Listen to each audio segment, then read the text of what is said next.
ABC One Television. ABC One Television. ABC One Television. Le leader en actualité. Merci à vous pour votre fidélité à ABC One Balobi. Yesunde Mokondi. Awa, yangwana des problèmes. La RDC Kinshasa particulièrement n'a pas de problème. Les enjeux électoraux, période électorale, il se passe tellement de choses à Kinshasa que Tobito Otik à la bonne côté parce que Banakin Siko, il faut bailler qui est qui doit faire quoi et qui les fait où. Il y a une question, il y a le profil d'un opposant. Nani toko ben opposant. Est-ce que l'opposant c'est lui qui se met Ndiboso télévision pour en finir pour étaler même des détails aux populations? Est-ce que au opposant la personne qui a cette aptitude ya finir baninga to azara monto so balobi oui alobi non to so balobi aya alobi b pour mona ya opposant? On en parle tout à l'heure avec Francis Kande FK. C'est un activiste de droits de l'homme, mais aussi moi, acteur social, azotala société n'engizoleka, azo étudier ma campagne. Quand on dit société, il y a la politique, il y a la religion, aza vraiment ba casquette et belé, mais de l'on a joué moi qui na solani ma cambo. Il y a politique au moment qui est pour naie aibisabiso opposant, aza nani po toye barabango. On en parle tout à l'heure. Francis Kande, bonjour. Bonjour Madame Serra. Merci, bonjour. Merci aussi Dengue. Quand même vous avez pensé à moi pour m'inviter dans votre émission. Les profils d'un opposant. Namukuse ba congolais bazolanda bayeba nani tokoyi ko benga opposant avant to kota pe na mozindo ya likambo etindi biso to lobela sujet lelo. Bon, par opposant, je ne sais pas, le mot opposant et nani. Opposant parce que politique, voilà, il faut recadrer. Donc, opposant politique, pour tous la majorité, tous en opposition. Si on nani tokoyi ko benga un opposant politique. Oyebi na ba pays normaux. Na ba pays normaux. Opposant azali bato yo baza na camp ya bato bazo diriger pouvoir te, c'est-à-dire bango baza wana pour na kosala étude sur la gestion ya mboka nde ba msusu ba ko gérer bongo bango bazali ko critiquer yango objectivement pour na ko permettre à ce que mboka ekende liboso. Mais makambo to monaka na Congo et ça qu'on dirait opposition sur la personne. Donc je suis opposant, exemple, à Jimmy Bouimbi. Ça dit la personne de Jimmy Bouimbi n'a l'ingaka yete donc a commis opposé. Dans tout ce qui est Jimmy. Oui, on a opposant il y a système. Mais yoza pena opposant sur la personne wana izamabe. Donc na Congo lelo kolobake profil il y a opposant. Et ça moi pas si tout quoi identifier vrai opposant na Congo. Ça prête à confusion. Au moni bat logo la ba makologo tambola azara na opposition. Hier yebisa biso que Joseph Kabila azaka Rwandais. Mais lelo azako yemba Joseph Kabila koleka kutuna Muse Kabila Junior. Bat logo la ba autundu baza bato ba finga Kabila kan. Olenga nkoi. Lisanga bonganga. Voilà. Baza tellement une pléthorie. José Makila, José Makila kutu lelo koma suka na kabiliste. Mais ceux qui bazui na naka émission ya Ndeko Moko alobaka mémoire donc devoir de mémoire. Ceux qui ont tali ba image tu vas beaucoup regretter madame. Donc on a déjà que na Congo za passe ya koyeba nani aza vrai opposant puisque aza opposant na tango zo finga Kabila. Ceux qui lelo Kabila bengié Azui poste a commis koyemba Kabila a commis ko finga baninga na yo batikali na opposition. Voilà, merci beaucoup de comprendre que opposition est comme le roi à tremplin. Oui. Bazo leki la po na commander. Des soko za na mpiaka na yo oza na besoin mbongo leki na télévision oza ko finga. Moi je pense que na Congo le photo me camper pour améliorer ma camp. Il faudrait ceux qui battent par exemple le Moutazo gérer. Au Taliba fight c'est comme ça s'est fait sur d'autres cieux. Au moment même na era ba campagne électorale tant comme a pembeni élection tu verras que baza ko sala mutamta na programme ya société programme à société ba msusu ba ko critiquer te awa batambola ki bien te ba yebisa biso makamba lotiliki kurezo compliqué ba yebisa biso makamba classe abana ezo simba te tala place to kosala boy et puis ba pesi biso pe ba mécanisme nini ba ko utiliser pour ba meka ko pallier na makambo bazomona lokola ke ezo simba te lelo. Mais biso komona lelo muta lobi kaka opposant à fin. Mais tout na vous êtes opposant. Oui, puisque l'opposant n'attend ba maponami moto ko kolongwa na opposition a comme na pouvoir. Pour lelo tout monde na ba Côte d'Ivoire. Ouattara azala une opposition. Tango ye koleka, yesu na comme na pouvoir. Ozomona. Sikoyo, il faut ko yeba ke tango yo kokoma. Erozo komana na projet de société nini. Pour ba ko jijo na wana mais lelo yo okomona même ba député mona député opposition zotu na okende ko sali na parlement biso tokende ko yebisa bango ke bato ba sala logo te mais kasi ba sala logo te yo ko sala nini o ko permettre ba ndeko voilà même na kati ya gouvernement bato bazo na majorité bazo mi benga opposant bazana kati mais c'est lui qui c'est moi je pense que soko tali pe bien bango nyo za quand même système ba baza ko to bazo ndimate ke bazo sala mabe po ata match ya vita na imana ata na renaissance ce qui équipe boke premier mi-temps bozo pola c'est sengel bozo la pena attitude ya kondima ke match ndenge bandaki toko pola mais na koto bandi mabate ba ko pola mais na bawo ba kanza so ba koti ba kubongisa ozoto la kaka onyo sondenge moko mama na ngai est-ce que mutuloko la lisanga bonga de mutuloko la José Makila oko kondima kazala ki opposa bato ba finga il est plus kabiliste que les autres oui ba mususu kutu tomona ki bango bazala ki kutu le loup to lo ba mususu kutu tomona ki bango pa Kabila wa tango Jean-Pierre Bemba ngabima signé makambo FCC bakom ko boya ko signer saki ba opportuniste do ba luka kamoni ke lokola voilà je crois bien au monde même les lotis si nous avions une opposition forte mais peut-être pouvoir ezui ba glissement et belé ndenge za ko se profiner l'horizon okebite ne to ke now to comme appelle le 23 le côté salami dukutu avant le 23 ba sali sous ba mususu moi dialogue mususu ba mususu ba zuipe moi ba poste po bazo ke toke de maponamit ba mususu bazo luka moi le meilleur pour ba la campagne le les até faut pas qu'on nager wana to zotala eza prophétie mais eza étude neto ba prospective donc azo tanga ngo pena mambongo ndenge ezo kende exactement est-ce que awa tozolo bela pe makambo opposition candidat unique tozo betaka tolo candidat unique est-ce que tokozoyer candidat unique tokozoyer ba kozoyer te pona nini puisque déjà congolais azali na nature ya orgueil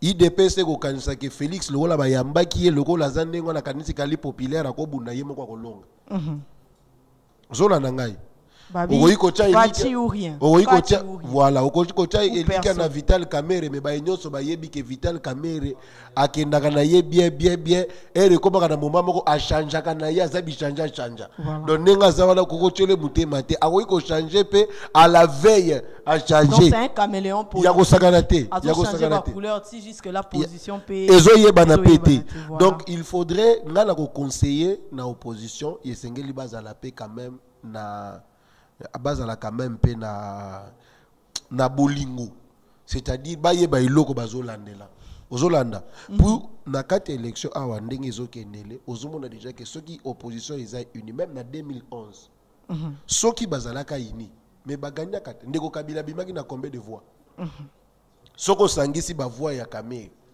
osangisi ya Tshisekedi papa Tshisekedi okangisi ya Kengo okangisi ya batu nyonso na papa Kabila azalaki yemo contre papa nyonso na bengi Kabila papa pour na azali mokondi ya mboka na parce que sengeli kopesa ka limemia na moto ali mokondi na bengi papa Tshisekedi na batu so papa bali ba papa ya ba parti politique na bango po isala malamu mais okotala ke bango nyonso na opposition bazalaki ebele baokai kolonga na itumba wana mais pour na division yango ba perdaki oyo pezo monana déjà na ko conseiller même atana bandeko ya Félix ya IDPS orgueil leki makasi élection baganaka yo moko te kanisa mayele oyo balobi bango baza na base oyebi bandeko te base bakoyi ko démontrer force na bango baza vraiment na base na pesa exemple moko majorité na 2006 soko zui PPRD na bandeko mususu na pe bazaki na ba parti et bazaki na ba député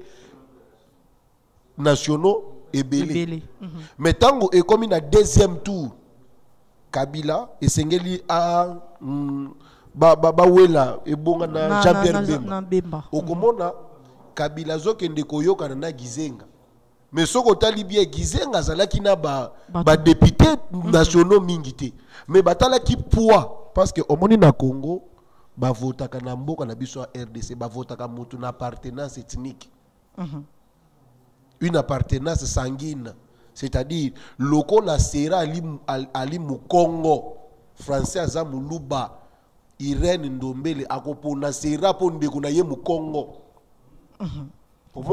donc batu ya bandundu ekolo wana so bazu pouvoir to sambwe wana kuna so bazu pouvoir ba onyuko la biso yango to lobby loko la majorité à l'époque papa nani président Kabila zalaki souple a coopéraki na bandeko ya Palou parce que Palou azalaki na ba député nationaux ebelete mais Palou azalaki na bon positionnement bazalaki na ndambo ya Kinshasa komona Kabila zwaka batu na Kinshasa a gagnaki bandundu do ozomona déjà que ba pona datango zwi batu aye ko zasko bastion na yezalaki est mbala moko tango azwi ayango mona gagnaki na élection donc opposition batika orgueil wana ya koloba question ki na kenga moko Martin Fayulu azana batu ndeko moki ape azana batu voilà ndeko kuna pa azana batu soki bozua wa mois 10 mois 20 dans l'union fait la force ndeko sala ke bosangisi ba voix parce que on peut ko perdre le pouvoir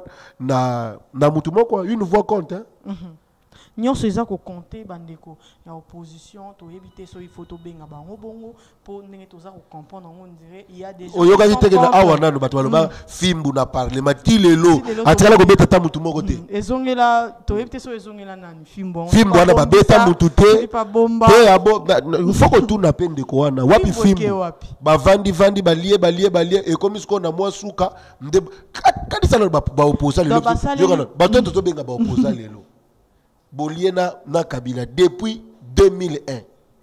Si les lots aux okoba. Tu balié ti to komi na 2006. 2006 to yeti 2011 balié. 2011 to bandiko kene na suka 2016 nde babaluki balobi bangol. Basala ki na bango manda moko de 2011 à 2016. Mais déjà na batango wana ba ko sala évaluation yango to lobi to mona ka lokola bato bazaka pembeni ya Mobutu na ba documentaire ekoma o nous l'avons vu boire du sang humain yango moni peuple bozoya ko lobango après bomoni mabenyo so bobombaki pourquoi to lobaka ate bino so boza ba complice te peuple congolais il faut za la souple peuple congolais faut za la souple ayeba nani akopona bopona bato yo bandanu bopona nanu bato mususu bosala bango confiance puisque ba nyonso to mona balia ba mbongo na sima kolia mbongo malobe changeaki. Voilà, merci beaucoup Papa Francis. Tozo koma vraiment na suka conseil na bandeko bazolanda mo pepe po tozo mona soki to lobi to loba batu bayebi ke soki na lati casquette ya opposition na ko entraîner foule ke soki na zui casquette en majorité nde to mona bolali bolamuki babwaki ba track ndeti lobia babwaki ba track mutwa bimate mutwa tekate au ville morte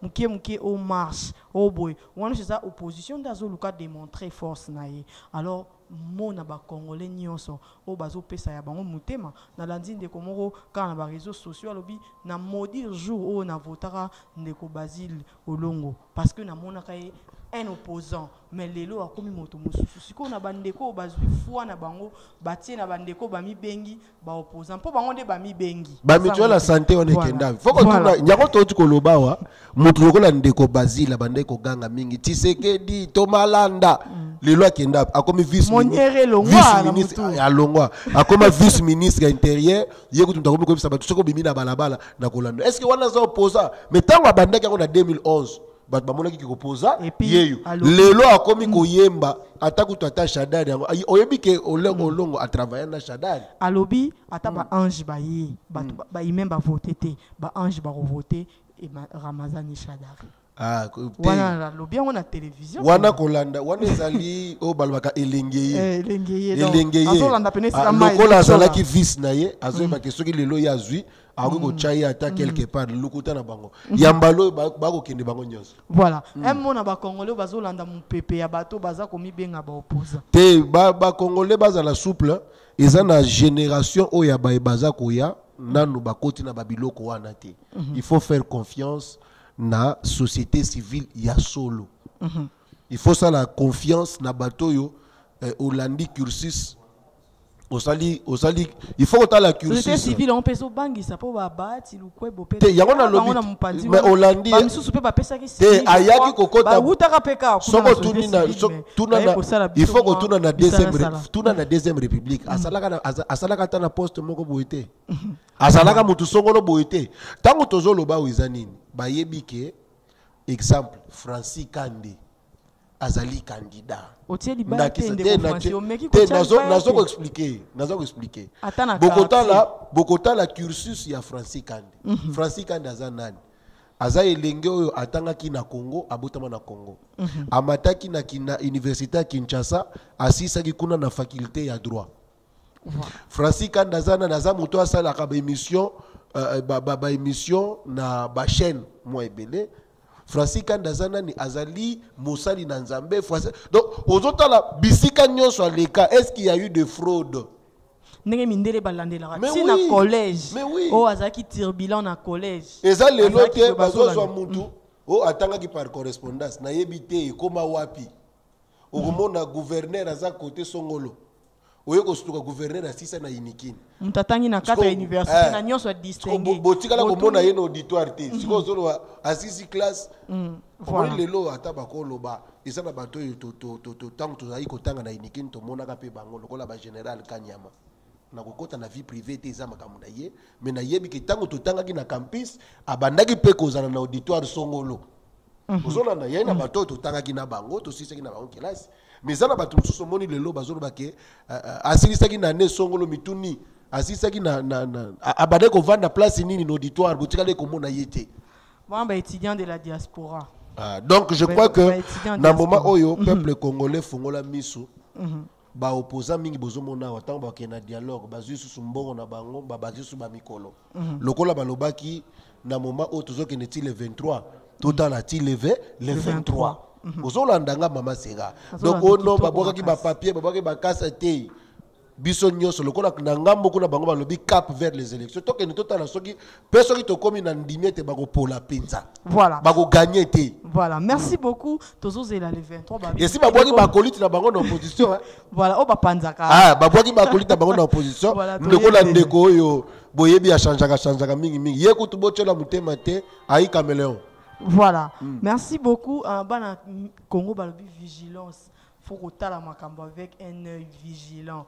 Yeba mutuni no telema na simana. Yeba muto yozo tambo ane longine na nzoto. Mais ngala zali candidat hein. Voilà, yé ndeko français en tout cas habite zotala nana. Biso to ali ko sungane population ba yeba nani bakopona nani bakopona te. Voilà, ndeko français habite en tout cas yé vraiment azako tala nanu azo yebela ne balobara. Mais d'abord solo soko tali makamdengo ki élection aux anango penza na yebite na da prophète de malheur mais na monité que na ndimité mama sera na ndimité que le 23 ma pona on est na mayele ezana mayele te na ndimité que le 23 objectif ezana mo tali makambo omonike élection aux alaté de France tozo si ça mais wana zo toucher o ba rappeler toucher ba point moko sensible zo ko onyati biso no msapia suka élection aux alaté mais basanza etikali sanza boni soko landeli bien bango moko bazolo banini bon 3 kaka hein pour déjà bango moko bazolo ba sur 100%.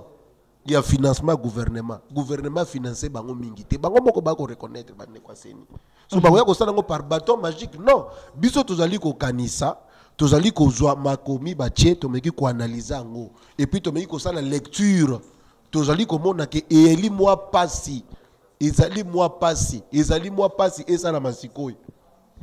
Mais Tolanda qui est chef de l'État dans discours naie avec que financement et élection ils pas na biso juste pour nous donner cette autonomie paix à moi tous un pays libre quoi parce que nous sommes un pays souverain ndé aloba qui élection kasi ya lobi na boite kasi kati no retourna muto ndekwa seni ndé o azu financement boni wana ndeza isikambi ngambi yo moko soko tali mama sera okomono ko comprendre que et moi pasi maponami et ça là le 23 et ça là le 23 décembre. Voilà, tozo ngana ndeko Francis na d'abord ils ont un élément mususu. Le lozo mona batbalobi machine à voter. Oh, pas machine à voter, machine à voter. Ndenge tozo Bande comme ça, mikolo machine à voler. Bon, biso tozo ba ndenge ba kolobi machine à voter. Donc Donc ozomona déjà que ndenge za wana le 23 nous prions le bon Dieu. Mais na ndenge na sali lecture nazomona ke loko te kozala ekosala mate. Voilà, tozonga na ndeko Francine na demande na bino na mikolo koya po yebisa biso azo assez basé pendant na bêtise nini pas le bakeza passe malgré tozomona ke totikali ka na 3 mois pour na élection to éviter est-ce que ça la mané un coup de bâton magique miracle en les années ni pour vivre l'élection mais année électorale auto ça on dirait même to ni kaka pour nazo kata na élément ka moko ba opposant kaka ba oyo le opposant mususwana ba sala ka campagne électorale nani na misolo yoza na parti politique oza na opposition na boité mais oza na parti politique oza na 20 personnes. Or ba parti politique vivaka pe na ba cotisation ya ba membre ya ba membre bo siko 20 personnes ba ko cotiser mbongo ya yo okolongwa wa oke ko sala campagne électorale d'abord caution on fout na yo kuno ya mona zolo ba ke même ba tumsusu baza na opposition bazo linga to kende na dialogue tant que na dialogue pour bazwa moi le meilleur ou ko sunga bango basa la campagne électorale. Voilà, merci beaucoup, c'en est fini pour aujourd'hui. Tokozana et prochainement encore pour na yende tokoso la sous pourquoi les élections risquent de ne pas avoir lieu à Wa. Là je vous donnerai en tout cas parce que Awazaki profil voilà, opposant. Profil opposant. Prochainement vous donnera de plus amples précisions. Et ça craint. Donc voilà, merci beaucoup à maman Chantal Ayao, maman Oabiso et également à papa Osé, maman Mboyo, bonjour, na Yope et Sikozali et à Jimmy Boyembe, hein, mon cordon, pourquoi pas à nos petits jumeaux Rebecca et Bianca. Je veux dire aussi bonjour à Chip Kassiala, les jumeaux de Francis Kandé. Voilà, merci Francis beaucoup. Kandé, un mot par rapport à ABC One pour Tozo Kabona déjà. Non, ezali déjà cher nous permettre que tout le monde na mokili mobimba, Zambé a pas mbola bino bo matabo kende musique et là nous devons nous recommander entre les mains du Seigneur pour que le pire n'arrive pas. Voilà, merci à toi Joël Gonago, Banakin Babi, Zala et Kenge, Zala vigilant, Kobimana Balabala Bibima Bimate, Koyembela Mutu Biyembela Yembela Te, ko défendre peu Mutu Moro, ko défendre ka pour défendre te parce que ba caméléon, bazali, ba caméléon, on va changer ba couleur, bazali, là zaki une opposition, lobby à Kewapi, en tout cas, Botika la Malamu, la grande taille Sérapit Mayando, à retrouver bino très prochainement. Ciao. ABC One Television. ABC One Television. Le leader en actualité.